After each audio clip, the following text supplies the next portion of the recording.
Okay. Next up we have Representative Larry Pittman, who was born in Kinston, North Carolina. He was raised in New Bern, where he was on the football team at New Bern High School. He graduated in 1972. He earned degrees from Mount Olive Junior College and Atlantic Christian College. He received his BA in English with a minor in religion. He graduated from Southeastern Baptist Theological Seminary in Wake Forest in 1981, and he received the degree of Master of Divinity with Languages. He was ordained as a Presbyterian minister of the gospel in 1983, and he has served several churches. He currently serves as stated supply pastor of Ridgecrest Presbyterian Church near Locust, North Carolina. Larry and his wife Tammy have been married since 1976. It's quite an accomplishment. They have 3 grown children and 5 grandchildren. He was appointed to represent the 82nd District in Cabarrus County in October 2011, and he was elected to his first full term in 2012. Tammy serves as his legislative assistant, so when you stop in the offices, that will be his wife, and say hello. Representative Pittman is an avid hunter and fisherman, and he is deeply committed to the God-given rights of our citizens, especially the right to life and the right to keep and bear arms. Please help me in welcoming Representative Pittman.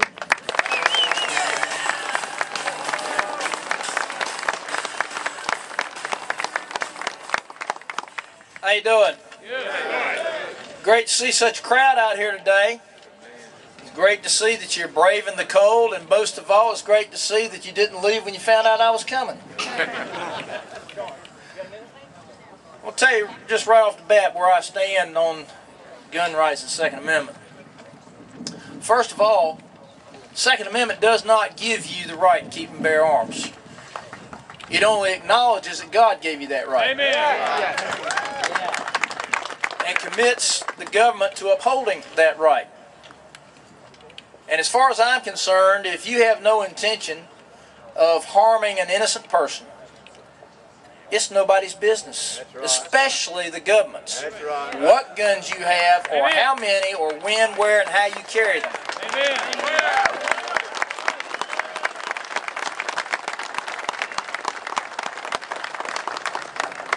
Now, I'm glad that at least we do have the concealed carry permit law in North Carolina, but I don't think we really should need it. Amen. As long as we have it, that's good. Let's follow it properly. But you know, the government is supposed to be limited by your rights. That's right. The government doesn't tell you what you can do. We tell the government what it can do. Amen. And the state of North Carolina, as well as all the other states, need to reassert our rights as states. We are not a franchise of the federal government. That's right. The state created the federal government, and it should be our servant, not our master. That's right. I've been working on a proposed amendment to the state constitution. I'm being told this can't be done. I may have to reword it some. But I just want to read it to you. It's not been sent to bill drafting. It's not a formal bill yet, but just my idea here. And let me read this to you and see what you think of it, whether I'm going too far, whether I'm crazy, whatever. I would amend the Constitution of the State of North Carolina, Article 1, Section 30, by deleting these words. It says, "Nothing herein shall justify the practice of carrying concealed weapons or prevent the General Assembly from enacting penal statutes against that practice." And I want to take those words out and replace it with the following words, or something to this effect. "The carrying of concealed weapons shall not be prohibited by the state of North Carolina, except in courthouses and federal government buildings where the federal government prohibits weapons, in privately owned buildings where the owner has posted prominently displayed signs forbidding concealed weapons on their premises, or on school campuses by persons not authorized to carry concealed weapons on school campuses." Now, the reason I have those exceptions in there is I don't think it has a ghost of a chance if I don't put that in there. It's not because I want it there. "The carrying of concealed weapons, including pistols and otherwise legal knives, except as stated above, shall not be a punishable offense unless said weapon is used in the actual commission of a crime. That's right. Furthermore, in accordance with the Second Amendment to the United States Constitution, any attempt to disarm the law-abiding citizens of the state of North Carolina shall be resisted by the full power of the state of North Carolina.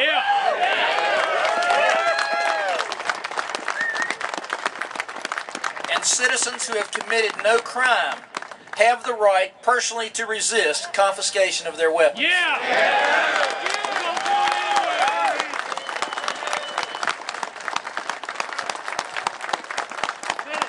Everybody's telling me I can't even get it on the floor worded that way.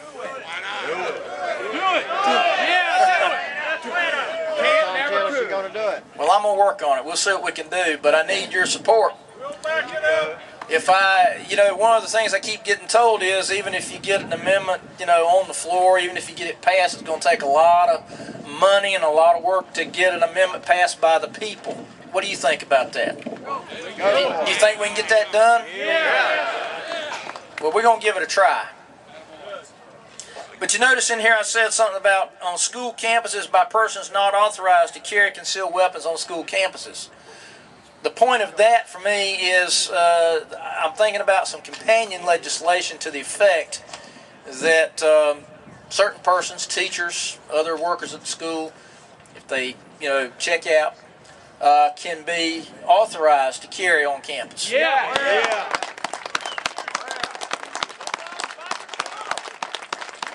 We were all touched and deeply shaken by the shooting at Sandy Hook Elementary. And one of the things that I've thought ever since I first heard about it was if that brave principal who gave her life to try to stop what was going on had a gun and taken good aim, she could have taken him out without giving up her life.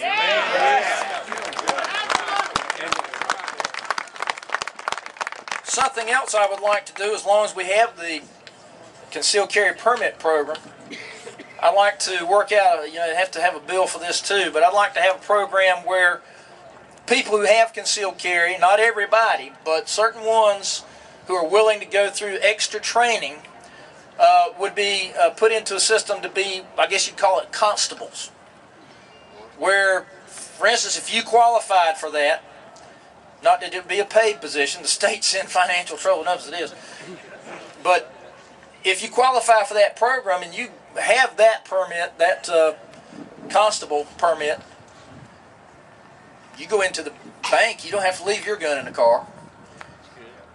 Something starts, you can stop it without having to wait for the police. I think we need something like that, where we have people who are understood to be authorized to do that. Because the police are great. I love them. I got nothing against them. They do a good job when they can, but they can't always be there. That's right. Armed citizens need to protect armed citizens. Now, I've heard some talk about why do these people need these assault weapons? Nobody hunts a deer with an AR-15. Well, I know some people who do. It ain't about hunting. That's right. See, that's the thing. It's just a semi-automatic weapon, just like a lot of others. It just don't look like that. Functions the same way. Right. But it's not about that anyway. That's right. I hunt, and I think, our hunting rights are very important.